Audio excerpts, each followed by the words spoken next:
Yeah, think about it. So the Chinese master I had when I was already in my early 40s. Now, think about a career in gaming business, in entertainment business, being successful, making money, and then out of the blue, you have a Chinese master in his 80s telling you when to clean the shoes, when to get up, when to go to bed. Not allowed to ask questions, not allowed to comment, just patiently waiting for the next little sign that you get. I mean, that was really, I don't know how I did it sometimes. Honestly, if someone would have told me, Eric, that's going to take 6 years, I would not even started that. In my head was like, oh yeah, come on, that's a year. Um, I can do that. Did you know that research shows that the fusiform gyrus, the specific area of the brain triggered by faces, continues to develop from infancy on? Other complex visual processing systems like place recognition are more static. As we mature, we grow to recognize the much wider range of faces necessary to navigate our broadening social networks. We also get increasingly better at distinguishing similar faces. By adulthood, we range from limited to gifted in our ability to identify faces, but on an average, we remember and recognize some 20% of the people we've seen.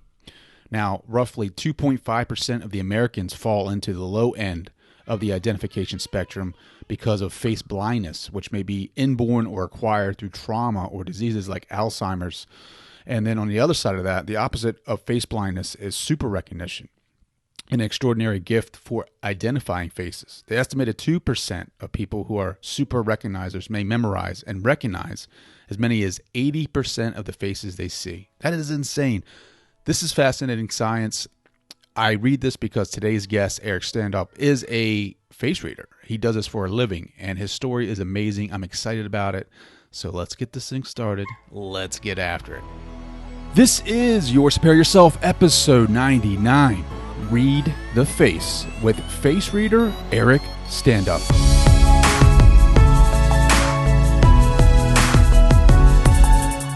Face reading is not psychotherapy or fortune telling. It is observation of the face at a certain moment in time. Sometimes I see clues to the past that are worth exploring because they affect the present, but digging into history to resolve problems is not my goal. Similarly, I might see possible outcomes of the way a client is living and discuss the choices or challenges that might lie ahead. But that's not the same as predicting the future, which is more of a magic act. And that excerpt was taken from the book Read the Face by Eric Standop. He is today's guest, and I'm excited to get into it with him because his story is amazing. He goes from a very prestigious career in the video game industry, and he basically gives that up to become a face reader. And I'm not talking about a transition that was overnight. It was more of a long process, which he had to give everything up and go become a student of face reading. And he talks about his 6-year stint with a master of face reading, and it's just a crazy story. It's amazing. It's bold. Think about that. Like you have this career, and you're living your life. You have everything that you think that you want, but yet it's not enough. So you give that up, and you go learn face reading. That to me is just amazing. And there's actually a part in the interview where he reads my face, and he's very accurate, and you have to listen to the interview to find out what he says, but it's amazing. I cannot believe he was so accurate.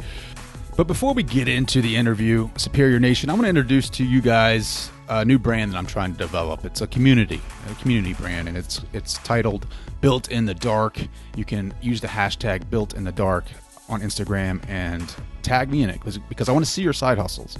I want to see your passion projects. I want to see what you guys are working on, because it's a community that supports one another. We do things after hours, after our 9 to 5s, after we put our kids to bed, after we get our responsibilities completed, whatever they may be, and we get into what fires us up, whether that's creating art or writing a book or creating a podcast or creating our side hustles, trying to get out of that misery that we may put ourselves in. Like it doesn't matter. Like I get up at 4 o'clock in the morning and I go out and I grind. I run 4, 5, 6 miles, 7 miles sometimes, 8 if I'm lucky, to change my to alter my consciousness so that I can create more flow in my life, to be more creative, to be able to look at my podcast as this art by audio concept and come in here and be different than others and put myself into it. And it fires me up. You don't even know.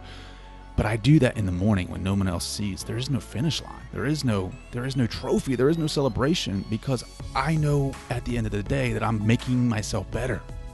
Whether you're going to the gym after your kids go to bed, or you're going for a run before the sun comes up, like you're doing these things, whether you're working on your book, your masterpiece, your art, like you're doing that to make yourself stronger, to be able to express yourself in a different way. And I like doing that in the dark when no one can see, because I'm not doing it for anyone else but me. I'm doing it for my growth. And if you're doing something, like, I want to be able to support you. So use the hashtag built in the dark, tag me in it, so that way I can see what you guys are doing in the dark. All right, so maybe not everything you guys do in the dark, but everything that is going towards your passion. Let me know. I would love to be able to support you any way that I can. You can reach out to me on the website at yoursuperiorself.com. You can also hit me up on Facebook at Trey Downs, Instagram TDowns80, and on Twitter at DownsTrey. And don't forget to leave a rating and a review wherever you get your podcast from. Leave me a nice little rating. It helps me scale the podcast to people that may need to hear this. Guys, I'm excited about my conversation today with Eric. It is amazing. So without further ado, here is Eric Standop. What's going on, Superior Nation? Today I have a very special guest. His name is Eric Standop. He is a face reader, something that I have not had on this show yet. He just released his new book. Eric, thank you so much for joining the show. Thank you for inviting me. Thank you. So I read about 80% of your book, and I want to lead off this interview with, who are you? That is a good question. Well, the first answer I can tell you is I am a man who loves the coffee in the morning. I'm a man who loves parachuting but is afraid of deep ocean. I'm a man who loves to watch squirrels eating nuts in the park. That's more me than anything a business card can tell you. I love that. And in the book, you talked about your early career, how you were very busy, very focused. You basically ran yourself into the ground. Can you describe some of that? Well, yeah. So I did something I think a lot of young men do. I look for a role model, and my model was to be successful, to be a leader, to have a lot of employees, and to have a career. And so, you compare yourself with other young men and then with successful businessmen. And I found out, wow, I can do that. And yes, I really could do it because my will is so strong. I'm so determined that I can achieve almost everything in life, I thought. What I didn't recognize is whenever you use your will, determination, and you achieve something without having a talent for that, you pay a price for that. So you have to invest energy, you have to invest time, you have to invest things that you don't even want to do. And you have to pay a price somewhere. And for some, it's the relationship. For others, it's maybe dreams. For me, it was definitely health. So being successful in the early 30s by being a CMO, doing marketing in the computer gaming world, but also in cinema theaters and theme parks, that's where I worked.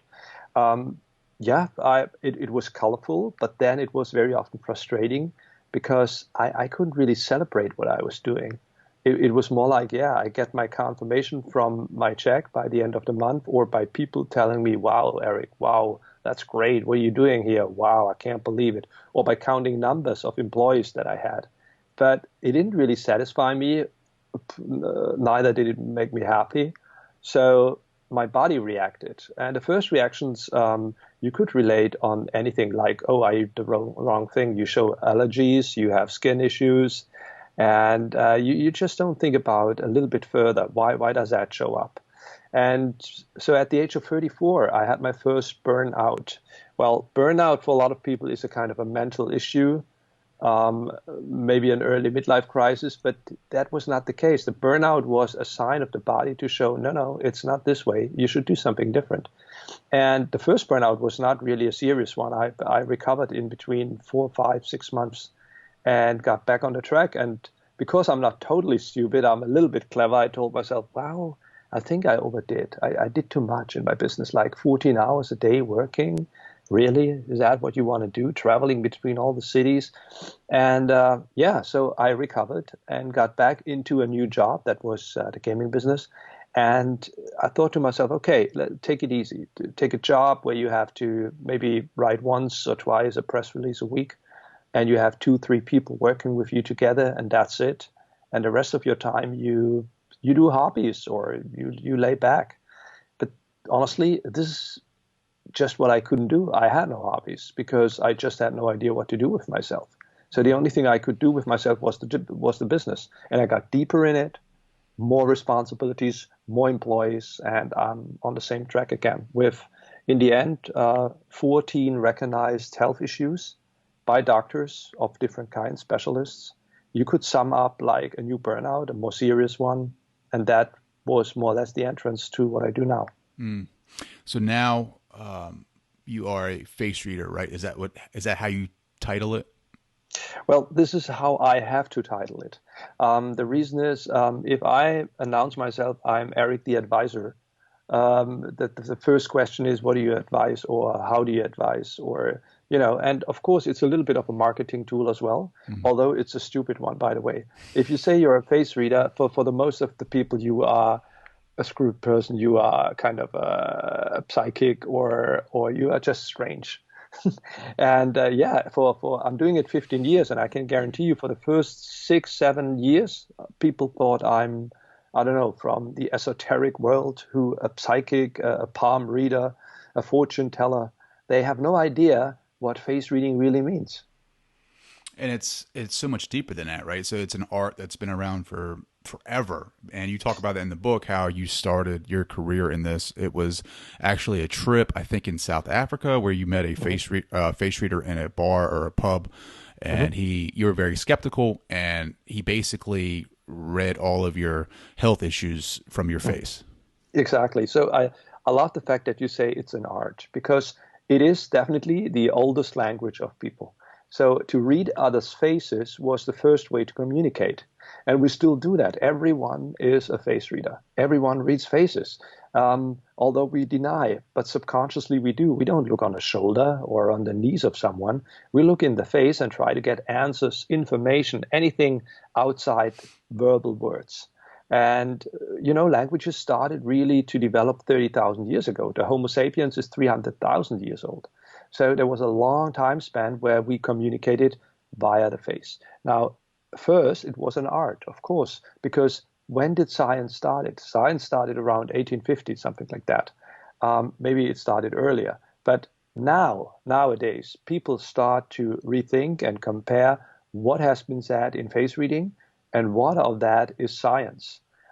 Because with the help of face recognition, people are now more aware that the face might be a little bit more helpful in terms like, oh, it looks good, looks happy, it looks tired. There's a little bit more written in a face than just this. We'll talk about that, right? So what was it that the face reader initially said to you that kind of perked your interest, where you were like, this is real, like he is for real, and this is something that I need to, like, it piqued your interest? I mean, I don't know how to say it, like, other than change your mind about it. Oh, and that was definitely hard for him, because I was extremely skeptical and full of expectations. When I got into that pub in South Africa, I see this old man, and I saw anything that I expected. A man in rotten clothes, teethless, a drunk, a lot of beer around him. So you go in a place like that, and you have a person like that in front of you. You show no respect. That's what I did. And I thought, yeah, come on, let's give it a chance. It's more for fun. Maybe I get a funny answer on something. And he started really poor by telling me, oh, you are competitive and you are not patient. And I started laughing, because a man in his mid-30s being in the entertainment worlds, computer gaming, of course, I would say the same thing. Now, interesting was that he said, oh, okay, let's talk about your health issues. And he couldn't really see a lot, because I had this neoprene shirt on for surfing. And he started with, oh, you have a lot of skin issues. And in my head was like, well, who not? This is like everyone has skin issues, which is, of course, nonsense. But those days, I believed everyone must have kind of skin issues. It's just a matter of time that when you get that. So I said, yeah, okay, well. And then the next thing he got up with was, you have issues with your stomach. And for me, that's like, okay, wow. I think 3 out of 4 have issues with the stomach because of the lifestyle. And he more and more showed up. So he summed up all my issues, and I still didn't really get it. So in my head it was like, let's wait till he makes his first mistake, and then I can deny anything he's telling me. And it looked like at the very end he did that by telling me, oh, and by the way, you have connective tissue problems. You have issues with the connective tissue. And then I said, look at me. I'm super skinny, almost no weight on my ribs. And you're telling me I have connective tissue issues. I can guarantee you no. And he said, well, guys like you, they usually have issues with the hernia. And that was true. I had surgeries, hernia surgeries. So then I was shocked. So because I thought, how can that be? How is it written in the face? Hernia, is it over the nose, or where can you see that I have intestine issues? How is this possible? So in my head, the first thing that showed up is like, I want to learn that. And then I use that as a tool in my business, because it might be super clever and good to know if my counterpart here, my boss maybe, or someone else in the business, I don't know, has blood pressure or has digestive issues. And I know that. So I'm ahead. Yeah, you wanted to learn it for strategic placement in your career, Yeah. right? But I mean, you took it a little bit further. You actually went and became a student or an intern of, I guess, a master of face reading for like 6 years. Yeah, so my first master was a German one. So I stayed with him for 1.5 years. After that, I already started an office in Germany. Thinking about opening a face reading office in Germany 15 years ago or 13 years ago. That was like selling fridge in North Pole, because people are interested in machines, in logic approaches, and not in someone telling them, hey, what is face reading, what that means for you. So I crushed it. It didn't work. So I left the place, went on a South America trip, and met another face reader there, accidentally in Colombia. Stayed with him, not as long, but learned a South American technique. And then later on, I went to Hong Kong, China, and had a Chinese face reading master I stayed together with for 6 years. Yeah. This is then the path. But the master was a true master. He died this year. He was a true master in the old way of reading faces, like the Chinese way, while in Europe I learned more a Greek style of reading faces. I would call it a student. Yeah, it's a student of life. It's not only a student of face reading, because what they teach you is not everyday face reading. They teach you a lot every day. Things where you think, oh dear, I don't need that. But maybe you need that. Mm-hmm. Is that I was reading some of the experiences in the book about how when you were a student, you it was hard for you because you have this personality and you had to basically give that up. Think about it. So the Chinese master I had when I was already in my early 40s. Now, think about a career in gaming business, in entertainment business, being successful, making money, and then out of the blue, you have a Chinese master in his 80s telling you when to clean the shoes, when to get up, when to go to bed, not allowed to ask questions, not allowed to comment, just patiently waiting for the next little sign that you get. I mean, that was really, I don't know how I did it sometimes. Honestly, if someone would have told me, Eric, that's going to take 6 years, I would not even started that. In my head was like, oh yeah, come on, that's a year. I can do that. A year, yeah. But it turned out 6, yeah. Mm. What was the biggest lesson that you learned in those 6 years from him? The biggest lesson was, that is a good question. The biggest question was to be interested in people, not only interested in answers or interested in what kind of advantage do I have by reading this person. So to get out of that selfishness approach a little bit and be interested in all kind of people of all culture, of all age, because only when you have that inside you, you're able to give a good advice, because the advice should always be based by the face of your client, not by your interest or your life experience or the books that you've read.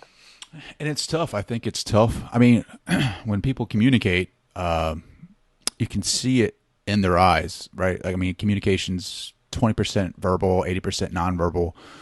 And you really don't get the message unless you look into their eyes, look at their face. But it's tough for us to do that, right? Like, it's almost like a fear to look someone in the eye when we're talking. It's like we can't do it sometimes. It's like you like speaking to you on Skype, right? Like, it's doing these interviews over and over again has forced me to really connect with the person that I'm communicating with. But sometimes people that don't have podcasts or whatever the field they're in, it's tough for them to make contact. Like, I mean, I'm reading studies now that it's good for us, like, especially in the cities, to like make contact with the homeless, and just it's our way of connecting with human beings. Like, why do you think people fear that? Why do you think people, when they're having a conversation, like, it's so hard for them to look someone else in the eyes?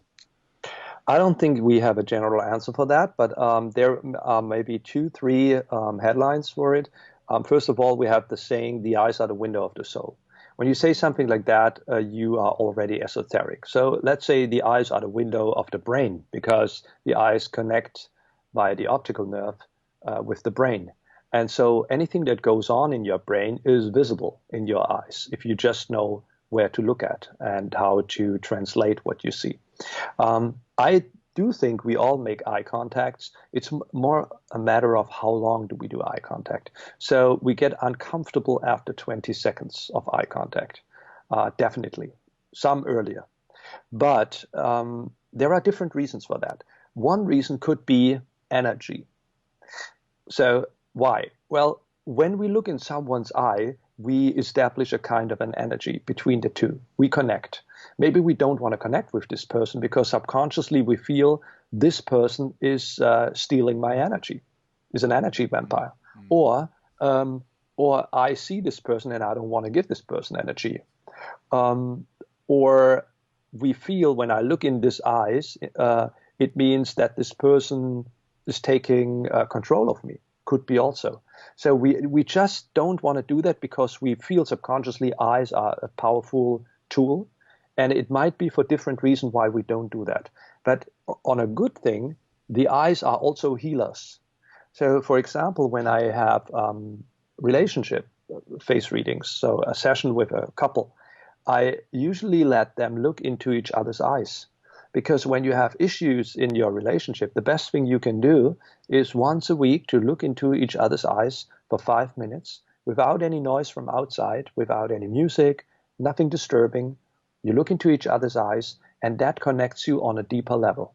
Again, sounds esoteric, but it's not. You release hormones, you release endorphins, and they connect you together. So it's very hard to do harm on someone if you connect on that kind of deep level. That's pretty powerful stuff. Like, I'm going to definitely try that out and see how long I last. Good.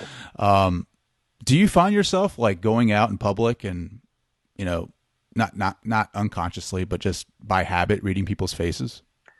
In the first year, you do that like nuts. Just imagine you have your driver license for the first time. So what are you doing? You drive car, right? Most of us. Some are afraid, damn, I have the driver license. But most of us drive car then because it's cool. Over the years, you're like, yeah, you know what? Please, you take the car, drive to the supermarket, buy that stuff. So at one point, it becomes common, and then you don't do that all the time anymore. So for me, it's work. So when I read, I want to read in a really profound way, deep way. So that means I really have to invest time and energy in it. So walking in public and start reading just doesn't make sense to me. It's like working. Just imagine a car dealer stops at every parked car in a parking lot and checks the car for age, mileage, possible price, color, and so on, So for me, it's exactly the same thing. By conscious, I'm not doing it. Funny is when my mind gets bored, which is sometimes the case. And then I stand at that gate at any airport on the planet, and my mind is getting bored and starts reading another passenger queuing up. And then I tell my mind, hey, what are you doing here? Stop. I want to have a rest. Have you ever had like a crazy story where you're at the airport and you picked up on something and you had to like go over and talk to them and say, hey, look, I'm a face reader. I see something in your face that, I don't know, a health condition or whatever? Well, no, I'm not allowed to. No? So, no, you only give answers to people who have questions to you. And even then, it should be an official question, not like, oh, you're a face reader. What do you see? I mean, it's like, oh, you're a dentist. Can you check my teeth? And no, I'm take a session. So no, I'm not doing it. And I learned that from my first master already. Don't give people advice when they don't ask for that. Wow, that's pretty intense. This is especially in the family a challenge, you know. Yeah. Because it's not the big challenge is not a passenger at any airport. The challenge is in your family, in your circle, and then you see something in someone's face. And because maybe subconsciously you read that. So when I meet my mom, it's not like I want to read her all the time. And I don't read her, by the way. Sure. But it could be that something shows up and then I could tell her, but I'm not going to tell her if she doesn't ask me for. Mm. That's pretty interesting. I love your book. I was just thinking about what face that I associate myself with. I think I am, there's like 5 of them, I think. And I'm like the tree face or something like that, where some of the descriptions of it was like spot on. Like, I think you could probably answer this better than me, but he took a snapshot. Yeah, need help now. So like the tree face sometimes gets lost in life, and it was something else, like something with the energy. You might overdo it at a bar because you need the energy, so we use alcohol, tobacco, and something else to raise our energy levels. And I was like, wow, I've done that before, where when I go out to a bar or something in my younger years, it was like I just felt like when I was out, I needed to drink a little bit more than others just because my energy level was low. I mean, I've done, coming from where I'm from in Delaware, we did a lot of chewing tobacco. So it was like I always did that when I felt tired, right? And it was just like, it's crazy how some of the descriptions in the faces in your book really matched me. I know I have my ears stick out a little bit. So like you were saying, how those people tend to be a little bit more, I don't know, how would you word it? Like speak, like can't keep a secret, or they speak a lot or something like that, like free flowing of information. I was like, yeah, that's me, man. Like I mean, I can keep a secret, but it's like, I also like to communicate a lot about little things. So it's like a lot of, I definitely identified with a lot of people or descriptions in this book. And then on top, I don't think it's written in the book because the book would need 900 pages, but then looking on your forehead, and how you move your forehead and the hairline of yours also has a very interesting contradiction, because your forehead and the forehead line tell us, okay, this is a man who has the belief system, I want to give, I want to help, I want to support, but it's very hard for someone else to give you.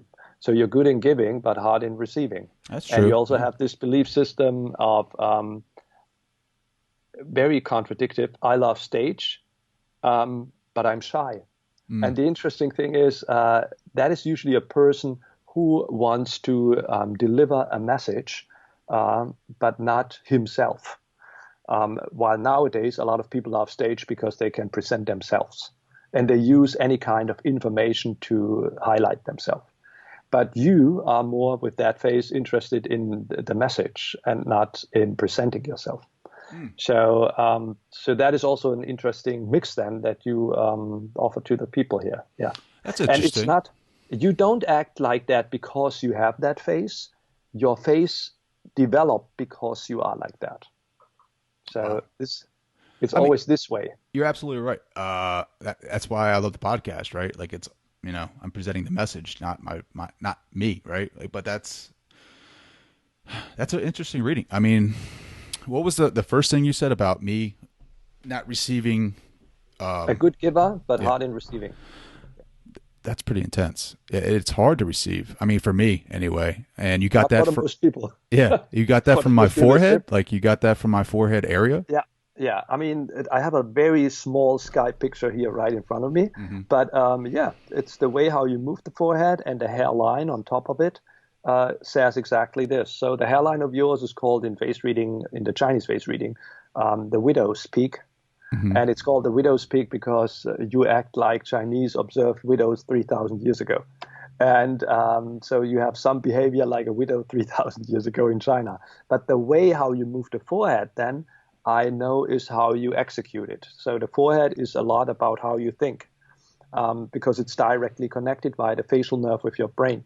So by moving the forehead this way or that way, and you can more easily see it because of the eyebrows and the lines on the forehead, I know the way how you think, and therefore I know what kind of belief system, if you wish, is behind that. Mm.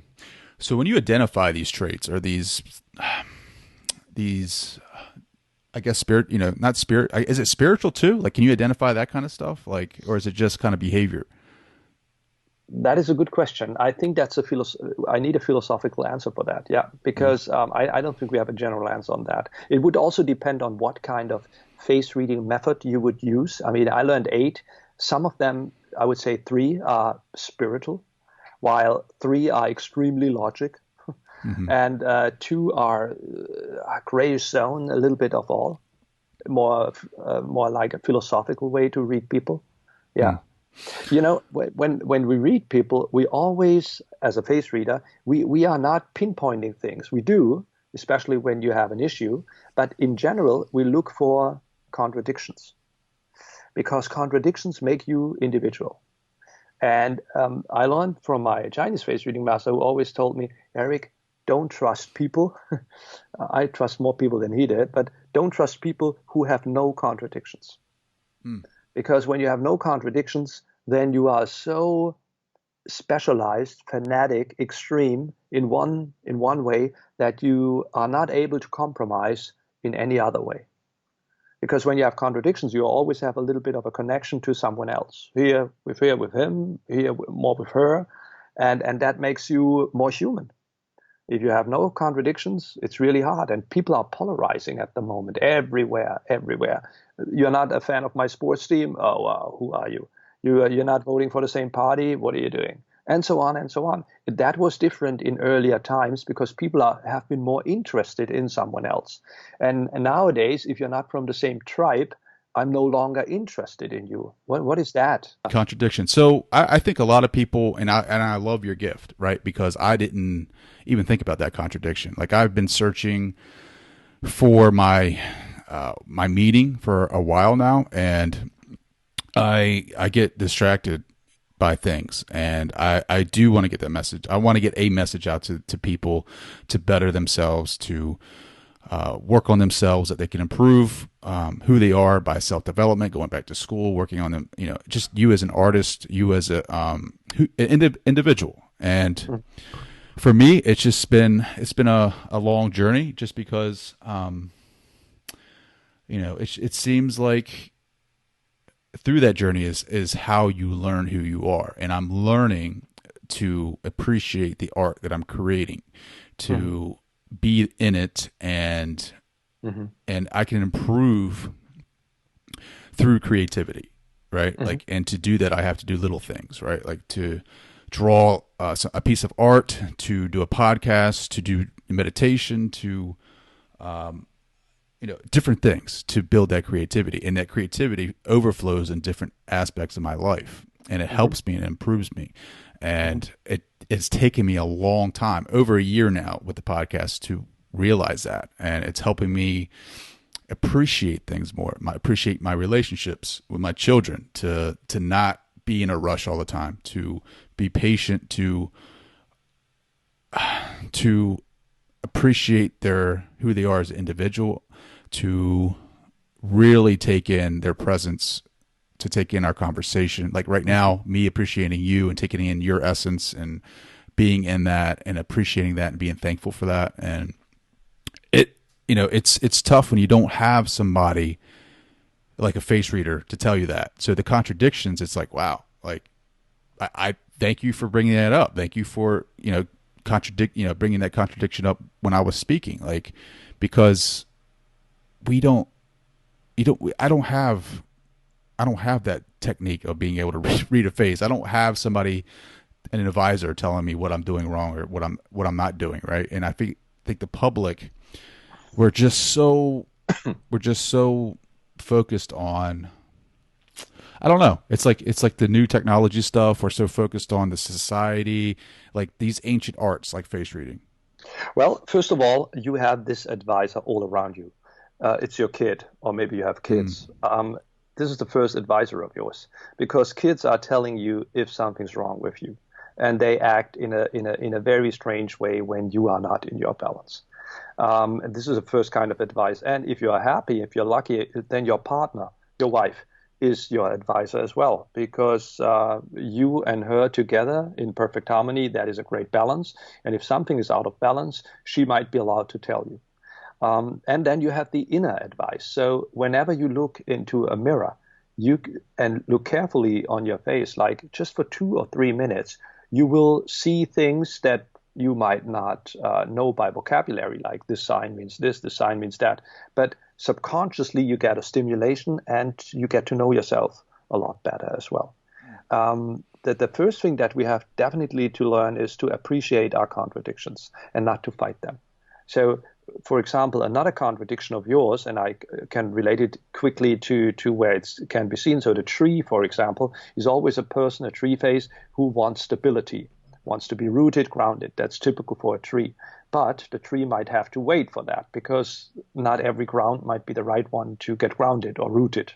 But so the tree wants stability, but the way how you described your ears, and I cannot see them because you have headset on, but the way you described your ears stand for restlessness and adventurous. So we have a contradiction between an adventurous, restless personality who wants to be grounded and needs stability. We could also say security loving. And there is no adventurous security. And so there is another contradiction that we can see. But just to know that and allow yourself that you have both in your personality might be a relief. And then the only thing that you have to do is to give it a time, both sides. Maybe you love the security when it deals with the job or with the family or the place where you live, and you live your adventurous nature in your hobbies or on vacation or maybe in a business kind of pattern. To know that is very important. So when you read someone's face and you bring up these ideas, these philosophies, some maybe their health, maybe something spiritual, maybe whatever it may be, do you then give them advice on how to obtain that, or is it you're just bringing that to their attention? Very different, because everyone is individual. And even the culture is a different one. Even the way I do it has to be sometimes different. If I talk to a Russian oligarch, I have to act different than to a servant in Abu Dhabi. From the Middle East, right? So it's we have to be a little bit careful with the stereotypes, because then usually you get into Russian has to get it this way, German this way, North American this way, but hearing their stereotypes help as well. But so I first focus on the individual personality, then I know how I can deliver a message and then how much I can deliver. And it's also related to what the client wants to know. So even if let's say the client wants to have a love reading, everything that is related to love and relationship, but then I see 2 or 3 health issues, I'm not talking about the health issues. If you go to a car dealer and you want to buy this truck, he will not tell you about, real estate. So that's not what I do. I'm talking about the issue of my client. The client wants to know this point. Okay, let's talk about that.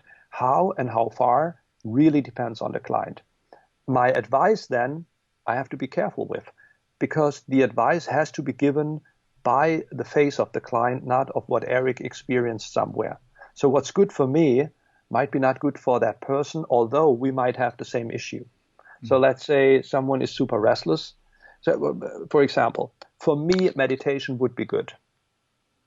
But I have a hard time doing that because my mind is constantly trying to catch information. Okay, so I know that, and I have to really learn that.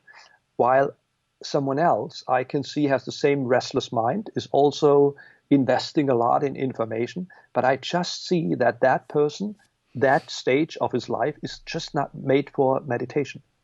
So I tell that person, you know what? We have to calm your mind, but more with a physical activity. And that guy says, oh, yeah, I'm running every day. And I said, no, that's not what I mean. And he said, why? That's physical activity. And I said, because you take time and you run always the same kind of length distance. And that is already information, because by the end of the run, you check your time and you compare that with yesterday. This is not what we look for. So we look for a physical activity that calms your mind, and you get totally lost in that physical activity. Mm. And that could be, for example, swimming, but you don't count rounds or time, or you're in archery, you shoot the bow and arrow, or you just take a walk in the park for no reason. What's your philosophy on life? Like, do you believe in a higher power? Do you believe in a God? Do you believe in, I mean, is it the universe, the soul? Like, what is your belief? The first thing I did, I get rid of my belief systems because they might change. And the first thing that I allowed myself is change. So what I believe today, I can tell you, but I also allow myself that I might believe something different in 5 years. Because to be so strict and extreme on a belief might not be good for me, because it also minus my ability to change and grow. And I can see that in a lot of people who believe in one thing fanatically, and then they find maybe out after a few years, no, that's not the case. They're totally crushed. They self-doubt. They get into depression. Why? Because they highlighted their beliefs that much that they didn't allow themselves to grow.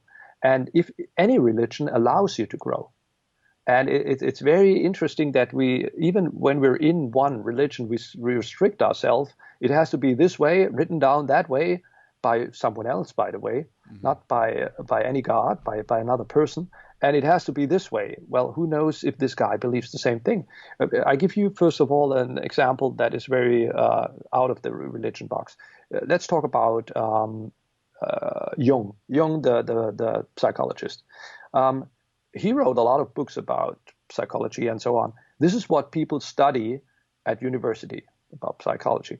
By the end of his life, he wrote totally different books. Like he said, yeah, there is something like your ego in your head and it's causing this and that, but there must be also something higher, like a God, like a soul, because this is the only way how to explain this and that. These books of Jung, you don't study at university, because they would contradict what he wrote before. And it just doesn't fit what we know about psychology. And therefore, I like psychologists who learn psychology, but then at one point make their own life experiences and mix that with what they also experience. This is really what is human and what is developed growth in a belief. I truly believe in, you can call it God, but you can also call it a higher force, because anything here on the planet has a purpose. And to be here on this planet without a purpose just doesn't make sense. Just to believe that you as a human being has no purpose, that just doesn't make sense. Anything on your body, in life, outside here has a purpose. So there must be a higher force who is behind all of that purpose. And so me as a face reader, I have to be very, very conscious about the religion, the beliefs of my clients, because they're of all kind. Non-believers, Muslims, Roman Catholic, and so on and so on. I can't give you the whole list. And I accept that. And I have no problem with that. Yeah. So I believe, yes, in a higher existence, in a God. But do you believe, like, we all have this journey, like we are destined for this, for a certain outcome? Like you were destined to be a face reader? I believe we all are invited to a journey, but we are also free in taking the journey or not. I believe that we are given kind of an architecture. Let's say this is the structure of your life, and then we are asked, what do you do with that now? Do you want to decorate the house that has been given to you, or do you want to live in gray walls? How many windows do you want to put in your house? No, none window. Okay, well then let's do that. So it's also maybe a little bit of a test. What are you doing with the personality that was given by birth? Interesting observation for me was to know that babies already have a personality, and nothing happened. Not from a logic point of view. Nothing happened. No learning. Nothing. But later on, we develop a character. Well, a lot happened in between those years. But the character is very often not ourselves. The character is the outcome of teaching, parents, experiences, culture. But that's not maybe you. Yeah, that's powerful stuff, man. I love it. What do you want your legacy to be when it's all said and done? Thank you for asking for the legacy, not for the reign. Because a lot of people ask for the reign. I want to have a kingdom. So if you would ask me for the reign, I would say, yeah, I want to have a face reading academy all over the world. Everyone is teaching face reading. Everybody is aware of that. And if that would happen, I wouldn't say no, because I know it would be for a good thing, right? But that would be the kingdom, the reign. And a lot of men, CEOs, who have this inner urge to live a reign and then establish a reign, they are really happy and satisfied. But those who have the inner urge for a legacy, to leave footprints, which is a little bit different, they have sometimes a little bit more turmoil, a little bit more restlessness inside, because it's not as easy to establish a legacy than a reign. So my legacy, you know what? I try to be relaxed on it. So it was more like one day I want to lean back and look if there is a legacy. So at the moment, I'm just happy to leave footprints here and there in someone else's life. And I want to be them nice, helpful, supportive, that kind of way. And I'm smiling when I receive emails after years and from people who tell me, Eric, 5 years ago you told me this and that, and now it's happening, or because of the fact that I've met you and you gave me this advice, my life developed in this and that kind of way. My legacy is not so much about myself; it's more about helping others in their path, in their legacy, in their own legacy, and sometimes only in their reign, because a good reign is also a nice thing to live. I love it. How can people connect with you? Go on my website, ericstandup.com, or on my second one, readtheface.com, and just write me an email. I love it. So if you were to speak to your former self, the executive, and you are who you are today, like what would you say to him? Oh dear, that would be my hardest client, I guess. Well, it depends on what I would ask, right? So, so if my former executive inside me would ask for help, so he would definitely not ask for anything higher than that. So don't tell me about my path of life or stuff like that. Tell me about my health. So the first thing I would say, could you please stop consuming acidity that amount every day? Not every day a cigar, not every day 8 cups of coffee, not every day steaks, not every day sweets, not every day a bag of chips, like all of that. What I did, because that would be a first good idea not to do. That's awesome. Can you say hi to Mr. Eric? No. Eric, I want to say thank you so much for joining the show. This has been a treat for me because I really loved your book, and I just love what you're doing. I think you're giving insight to people in an art that is so ancient, and I've grown a new respect for. I just want to say thank you. Thank you for having me, and thank you for the way how you ask and what you ask. Was also a great experience for me. I want to say thank you to Eric for joining the show. This truly was an honor to have him here and to talk about an art that has been around for years and generations. And I don't know I don't know what else to say, but it was truly a blessing to have him here and speak about this. Thank you, Eric, for coming on. Thank you so much for your mission. Thank you so much for your book. Guys, pick up his book. It's titled Read the Face. His name is Eric Standop, and it's an amazing book, and it's definitely something that, would change your mind and how we look at people's faces. All right, guys. Well, if you want to learn more about the show, you can do that by going to yoursuperiorself.com. Check me out on Instagram at tdowns80 and on Twitter at downstrey. Guys, thank you so much for joining today. Keep grinding. Build yourself in the dark. Later.